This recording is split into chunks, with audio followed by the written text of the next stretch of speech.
Voilà, rebonjour et bienvenue toujours sur la mécanique universelle, le site qui dit que l'humanité va vers son ultime perfection.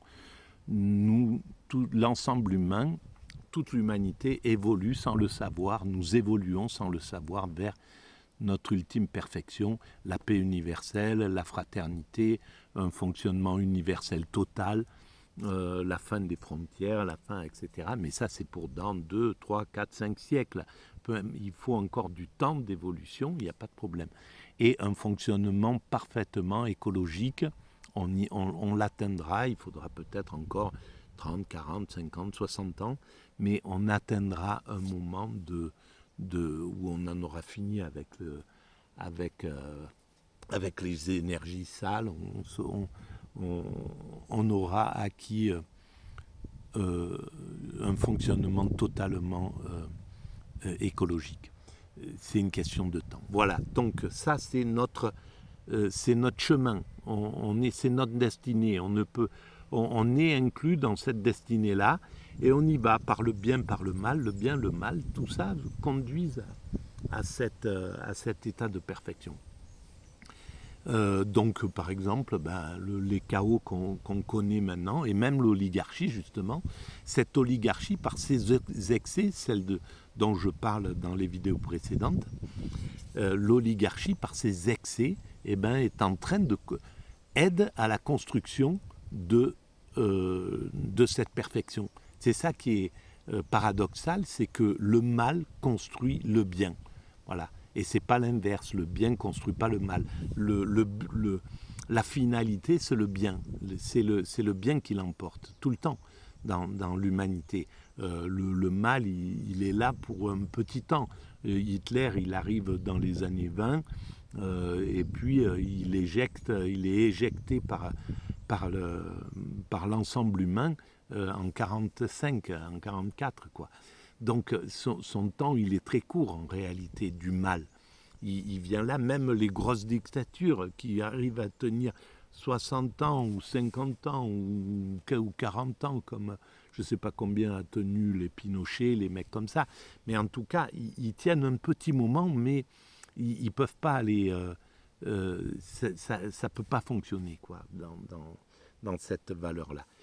Encore, le mal, comme en Union soviétique, il a pu durer un peu plus longtemps, cette dictature, parce que il engendrait aussi beaucoup de bien. Il donnait beaucoup de bien. Il a mené de la fraternité entre les peuples. C'était ce qu'a mené l'URSS, du social en pagaille. Les gens étaient éduqués, soignés gratuitement, enfin, ils sortaient les gens de la misère, enfin bref, la vie, s'il n'y avait pas eu le problème de l'absence de liberté, qui est le fer de lance des dictatures, eh ben, et le fait de vouloir interdire la foi, par exemple. Donc ça, c'est impossible dans cette humanité. Voilà les deux erreurs. Ça a été d'interdire la liberté et la croyance en un principe créateur. Voilà, et c'est les deux forces d'ailleurs qui l'ont renversé en réalité. Le christianisme l'a renversé, l'URSS avec le pape Jean-Paul, etc. Et donc voilà.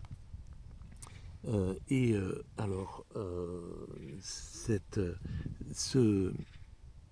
le monde. Donc je reprends le fil de ma réflexion sur l'oligarchie. Nous sommes en oligarchie. L'oligarchie s'est imposée dans les années 80-90, quand l'URSS, quand le capitalisme a tué son adversaire, son compétiteur, son adversaire, le communisme, il a flingué donc l'URSS et il a converti tout le monde à la loi du marché. Et à ce moment-là, le capitalisme est devenu tout puissant. Et il a mis en œuvre tout de suite la mondialisation. Et à partir de là, ce sont les oligarques qui ont pris le pouvoir. Les oligarques, c'est les grands patrons qui sont hostiles à tout ce qui est social. Donc hostiles au communisme, hostiles à toutes les évolutions sociales. Il faut aller les arracher de leur... et encore, voilà, quand on va essayer d'arracher des acquis sociaux, ils n'hésitent pas, grâce à leurs sbires, de nous crever les yeux, de nous casser des mains, de maltraiter le peuple qui se révolte pour essayer de sortir de la souffrance dans laquelle irrépressiblement l'oligarchie conduit le peuple. L'oligarchie entraîne irréversiblement le peuple à la souffrance. Parce que donc il écarte tout ce qui est social, donc il écarte les groupes qui sont chargés du social, c'est-à-dire à l'époque c'était le communisme, c'était les syndicats, c'était etc. Et là, à partir des années 90, il a marginalisé tout ça, il a réussi à les corrompre, il a réussi à les décrédibiliser, à les rendre complètement, à faire qu'on se moquait d'eux parce que l'oligarchie avait acheté les médias comme naturellement. Donc ils étaient plus puissants en fait que l'État et ils ont réussi à embrouiller les temps pour lui dire ben voilà, ça sera bien si c'est libéralisé. Et en achetant les médias, évidemment, ils ont réussi à décrédibiliser leur adversaire principal qui est la gauche et le social, et tout ce qui est social. Et donc pendant 2 décennies, 80, 90, voilà, jusqu'à l'an 2000, les gens les acquis sociaux n'ont pas arrêté de régresser. Les commerçants ont pris le vent en poupe parce que ce qui est protégé par l'oligarchie, c'est les commerçants en fait. Et c'est pour ça qu'il y a eu une explosion des prix à partir du passage à l'euro, par exemple. Et donc, si l'explosion des prix a lieu, le pouvoir d'achat avait régressé, et à partir de là, il vient un représentant de l'oligarchie qui dit eh ben, il faut juste travailler mieux, travailler plus pour gagner plus. Mais en fait, c'est travailler plus pour gagner ce qu'on gagnait avant le passage à l'euro, en réalité. Et encore, même ça n'a pas été gagné finalement. Bon, bref. Et donc, ils ont appauvri le peuple. Le peuple s'est appauvri. Les jeunes ne pouvaient plus se payer quoi que ce soit, acheter un ouvrier pour s'acheter un appartement, un truc, donc ils ont dégradé complètement le truc. Les conditions de travail étaient inouïes. Il n'y avait plus de services sociaux, de services publics pour soulager un peu le stress. Donc ça a conduit à une sorte de dépression. Le monde ouvrier, les 40 ou 50% de la population, ou 60, s'est retrouvé mais dans un stress inouï. Il y avait plus de protection sociale, un mec pouvait être éjecté n'importe comment. Enfin bon, bref, ils ont ravagé tous les acquis sociaux et donc ils ont vidé l'humanité occidentale du bonheur. Voilà. Alors d'un seul coup, le peuple s'est retrouvé dans le malheur, en somme, les années, en nous faisant croire que c'était le bonheur de vivre ce que... comme ils avaient les médias, l'oligarchie, ils nous montraient des gens qui faisaient la fête, qui buvaient du champagne, qui étaient les winners, quoi, les peut-être 10% de gens à qui ça a vraiment profité. Et donc, ils nous faisaient croire, ils nous faisaient miroiter, ça c'est le principe américain, ils nous faisaient miroiter le miracle de l'oligarchie, le miracle de la mondialisation heureuse. Et en fait, le peuple était dans un grand malheur pendant cette période. Quand ils ont changé les règles de travail, par exemple, chez les fonctionnaires. Pourquoi ils ont commencé à se suicider, les fonctionnaires? Parce que une grande partie de gens qui rentraient chez les fonctionnaires, c'était des gens aussi qui ne s'intéressaient pas à la compétition, qui n'étaient pas aptes à se battre dans la compétition, qui n'étaient pas des winners, des trucs comme ça. Et donc, ils étaient très bien dans un système fonctionnaire qui les protégeait bien, ils faisaient leur travail, etc. Et puis, en échange de ça, ils avaient droit à un logement, ils avaient droit à une bonne retraite, à être en sécurité jusqu'à la fin de leur existence. Donc il y avait, pour les plus fragiles des êtres humains, ils avaient cette possibilité d'être protégés par le système. Et là, d'un seul coup, ils ont envoyé chez les fonctionnaires, au télécom, à la poste, dans ces trucs, des cerbères qui ont commencé à leur dire il faut travailler plus que ça. Non, là, vous ne travaillez pas assez vite. Donc le petit travail tranquille, qui était quelque chose qui faisait qu'ils avaient un équilibre, qui pouvaient vivre heureux, quoi, tranquillement, sans difficulté. D'un seul coup, ils ont stressé des gens qui n'étaient pas aptes à être stressés. Et en plus, grâce à leurs médias, ils ont réussi à casser l'image de ces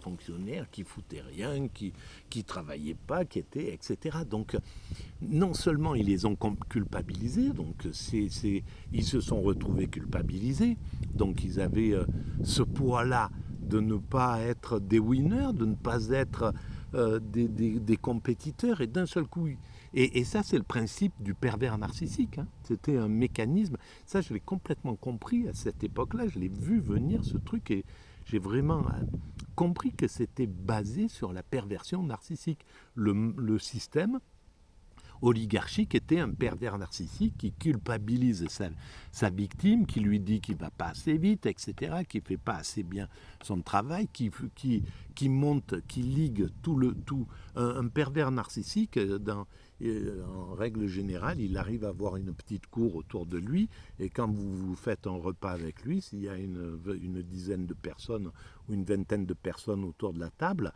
c'est un peu le boss. Et voilà, il va prendre un bouc émissaire, et qui est celui le plus fragile, quoi, celui qui est le moins apte à se défendre, et il va l'humilier. Il va dire des choses sur lui, etc. Et il va demander un petit peu à tout le monde, les gens qui en fait ont un peu peur derrière d'être humiliés à leur tour, et donc ils deviennent des complices, et ils vont rigoler à l'humiliation, et ils vont renchérir à l'humiliation. Combien de fois j'ai vu ça dans des groupes où il y avait un pervers narcissique au milieu? Et bien ça, c'est exactement ce qu'a fait le marché, l'oligarchie, en pointant du doigt les fonctionnaires,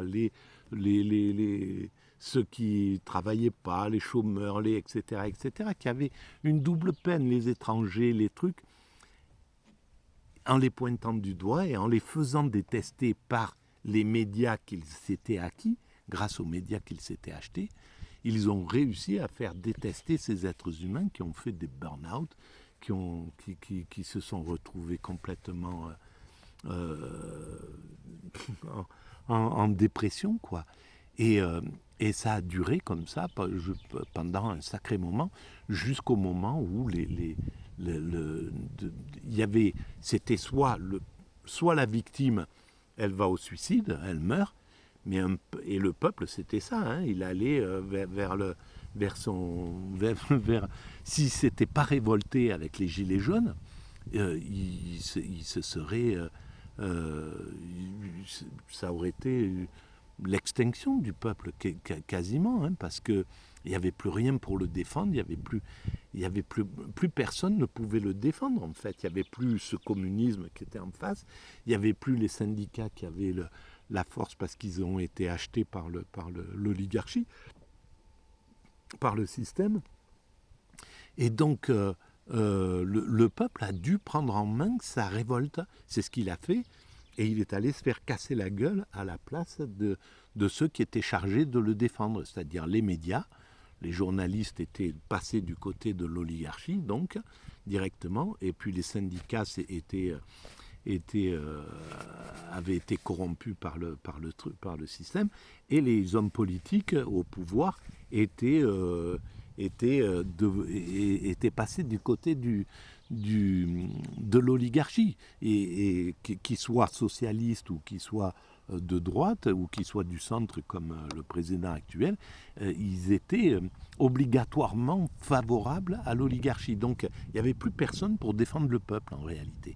Et le peuple a été obligé d'aller prendre en main sa défense et de se faire éborgner, se faire massacrer, parce que l'oligarchie ne supporte pas la contradiction. Il peut aller jusqu'à flinguer ses ouvriers. Ils l'ont fait pendant 200 ans. Hein.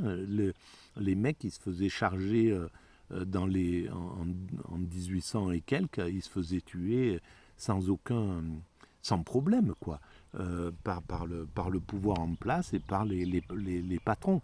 Tant qu'ils ont pu être dans cette domination-là, ils l'ont fait.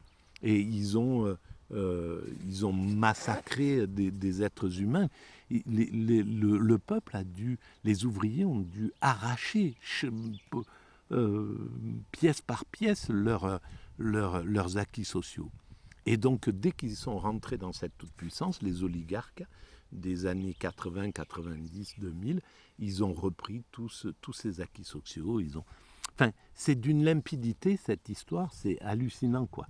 Et que personne parle de ça de façon aussi limpide, pour des sociologues, des philosophes, ça paraît incroyable, quoi, que ça ne soit pas perçu aussi simplement que ce que ça s'est déroulé. Voilà. Et donc, on a vécu ça, une révolte, deux révoltes, et puis là,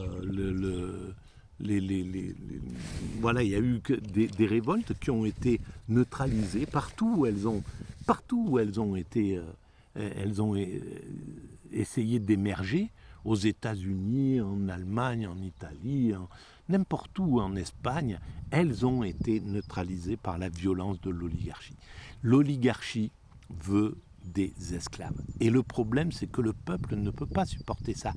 Il l'accepte tant qu'il est berné par la perversion narcissique du néolibéralisme, comme la victime du néolibéralisme, comme la victime d'un pervers narcissique individuel, comme j'en ai connu la femme d'un pervers narcissique. Pendant 15 ans, elle a été son esclave, même si c'était bien caressé, bien mis, bien enrobé, avec des cadeaux, avec tout ce qu'il fallait, mais en définitive, elle était vampirisée, quoi. Et il a fallu qu'elle se révolte contre qu'elle trouve le moyen d'échapper à ça. Et il n'y a pas, bien souvent, il faut vraiment s'échapper des griffes d'un pervers narcissique. C'est pas, c'est la croix et la bannière. Il y a une violence, il peut aller jusqu'au pire, quoi. Hein. Alors il n'ira pas jusqu'au psychopathe, c'est-à-dire tuer son peuple, comme l'a fait par exemple, comme le fait le psychopathe. Le psychopathe, c'est au-dessus c'est le narcissique qui enfreint la loi. Le narcissique, le pervers narcissique, il abuse, mais en restant dans la loi parce qu'il a peur. C'est l'oligarque, c'est pas un dictateur. Et au-dessus, c'est le psychopathe, et le psychopathe, c'est c'est un pervers narcissique, mais qui peut enfreindre la loi. C'est le dictateur. Et donc le dictateur, lui, il peut aller jusqu'à tuer son peuple. Voilà. Et c'est ce qu'il a fait, c'est ce qu'Hitler a fait avec les Allemands, c'est ce que Mussolini a fait avec les Italiens, c'est ce que Pinochet a fait avec son peuple, etc. etc. Les dictateurs tuent leur peuple. Ils écrasent leur volonté et il peut plus se révolter. Ils trouvent le moyen de bloquer tout de façon à ce qu'ils ne puissent pas se révolter. Et le problème de l'oligarchie actuelle, c'est qu'elle est en train de construire ça. Alors pour l'instant, on est protégé par la démocratie, mais en réalité, ce dont j'ai peur, c'est que s'il ne parvient pas à dominer comme il le veut le peuple à travers la démocratie, eh ben, il laisse passer, comme ce qu'il est en train de faire, l'extrême droite pour régler le problème du peuple, en réalité. Voilà, et tiens, ça, je viens de prendre conscience de ça. Voilà, ça sera le cas d'une prochaine vidéo. Merci de votre écoute, à très bientôt, et n'hésitez pas à mettre des pouces sur si ça vous paraît juste.